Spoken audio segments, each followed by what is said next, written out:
Assalamualaikum warahmatullahi wabarakatuh. Kembali lagi bersama Buas, belajar bersama Ibu Astri. Pada pertemuan kali ini kita akan membahas materi bab 3 Bahasa Indonesia, yaitu ekspresi diri melalui hobi. Pada bab ini ada beberapa materi yang akan kita pelajari. Untuk lebih lanjutnya, yuk simak penjelasan Ibu. Pertama, kita akan membahas tentang teks prosedur. Teks prosedur adalah teks yang berisi langkah-langkah atau tahapan yang harus diikuti untuk mencapai suatu tujuan tertentu.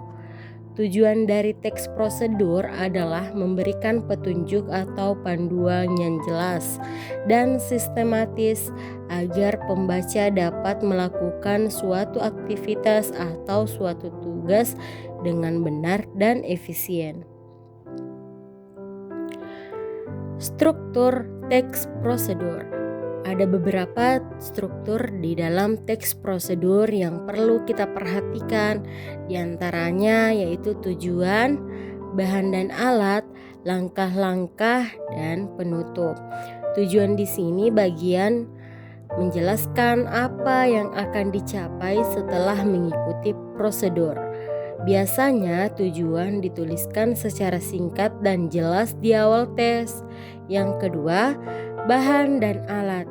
Jika prosedur memerlukan bahan atau alat tertentu, bagian ini akan merinci apa saja yang dibutuhkan. Yang ketiga, langkah-langkah. Ini adalah bagian utama dari teks prosedur yang berisi urutan langkah yang harus dilakukan. Langkah-langkah biasanya ditulis dengan kalimat perintah dan menggunakan penomoran atau bullet points untuk memudahkan pembaca mengikuti urutan. Dan yang terakhir, penutup. Beberapa teks prosedur mungkin menyertakan bagian penutup yang berisi tips dan saran atau penjelasan tambahan setelah langkah-langkah selesai diikuti.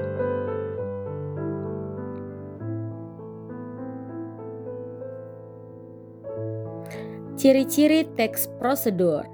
Yang pertama yang dapat kita lihat, bahasa yang digunakan itu harus jelas dan mudah dipahami. Yang kedua, urutan yang logis dan sistematis. Langkah-langkah disusun dalam urutan yang logis dari awal hingga akhir. Yang ketiga, menggunakan kata kerja seperti potong, tambahkan, campurkan yang menunjukkan perintah. Yang keempat, menggunakan kata penghubung temporal seperti pertama, kemudian, setelah itu. Nah, selanjutnya menunjukkan urutan waktu. Lalu detail spesifikasi informasi harus spesifik dan detail untuk menghindari kebingungan. Selanjutnya, kita beralih ke materi awalan me.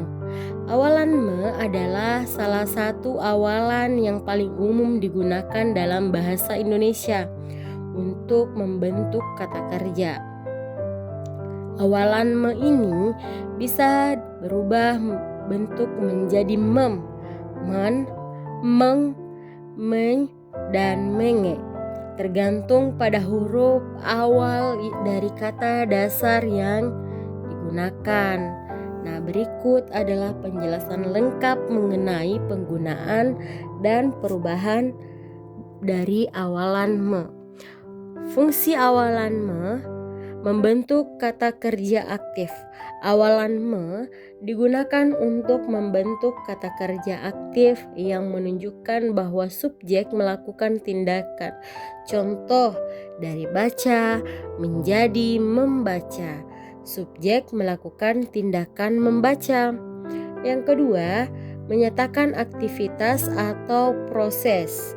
Kata kerja yang dibentuk dengan awalan me sering digunakan untuk menunjukkan suatu aktivitas atau proses. Contohnya, dari cuci menjadi mencuci atau proses mencuci. Selanjutnya, akhiran lah dan kan. Akhiran lah dan kan adalah dua jenis sufiks dalam bahasa Indonesia yang memiliki fungsi dan kegunaan yang berbeda. Akhiran lah digunakan untuk menekan atau memberikan penekanan pada kata yang diletakinya serta digunakan dalam kalimat perintah atau ajakan. Fungsi akhiran lah contohnya yang pertama memberikan penekanan, menekan kata kerja atau kata sifat untuk menguatkan makna. Yang kedua, membentuk kalimat perintah menggunakan lah pada kata kerja untuk memberikan perintah atau ajakan dengan nada yang lebih halus atau sopan. Akhiran kan digunakan untuk membentuk kata kerja transitif yang membentuk subjek, menyatakan sebab akibat atau memberikan makna tertentu pada kata dasar yang diletakinya. Fungsi akhiran ka yang pertama membentuk kata kerja transitif, kata kerja yang membutuhkan objek untuk melengkapi makna kalimat.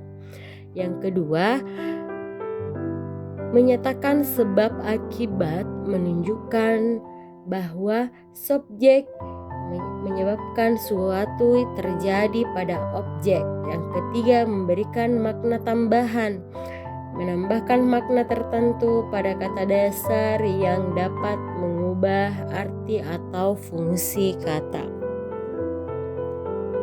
Selanjutnya, menulis surat. Menulis surat adalah keterampilan yang penting yang digunakan dalam berbagai konteks, baik untuk keperluan pribadi maupun profesional. Surat memiliki format yang terstruktur tertentu yang harus diikuti agar pesan yang disampaikan dapat dimengerti dengan jelas oleh penerima. Jenis surat. Ada beberapa jenis surat. Yang pertama, surat pribadi. Yang kedua, surat resmi. Ketiga, surat bisnis. Dan yang keempat, surat elektronik. Struktur surat itu sendiri terdiri dari beberapa. Yang pertama, alamat pengirim. Yang kedua, tanggal. Yang ketiga, alamat penerima. Keempat, salam pembuka. Yang kelima, isi surat. 6. Salam penutup. Dan tidak lupa pula yang ketujuh, tanda tangan. Materi selanjutnya adalah membaca memindai. Membaca memindai adalah cara membaca cepat untuk menemukan informasi tertentu tanpa harus membaca seluruh teks. Tujuannya agar kita bisa menemukan data atau kata kunci penting dengan efisien. Langkah-langkah membaca memindai. Yang pertama, tentukan informasi yang akan dicari. Yang kedua, perhatikan kata kunci yang berhubungan dengan informasi tersebut. Yang ketiga, gerakkan mata cepat dari atas ke bawah teks.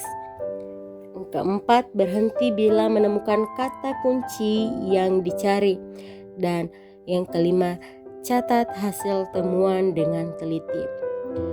Materi terakhir, presentasi lisan. Presentasi lisan ini adalah kegiatan menyampaikan informasi atau cerita secara langsung di depan teman-teman atau guru. Pada kegiatan ini, siswa berlatih berbicara dengan percaya diri dan terstruktur. Langkah-langkah presentasi lisan ini ada beberapa. Yang pertama, menentukan topik. Yang kedua, membuat kerangka cerita pembuka. Yang ketiga, berlatih berbicara dengan percaya diri, gunakan bahasa yang sopan dan mudah dipahami.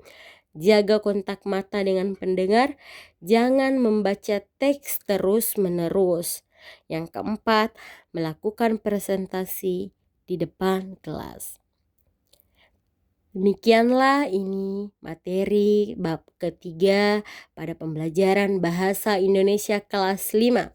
Kurang dan lebihnya mohon dimaafkan. Sampai jumpa pada pembelajaran berikutnya. Semangat terus ya. Wassalamualaikum warahmatullahi wabarakatuh.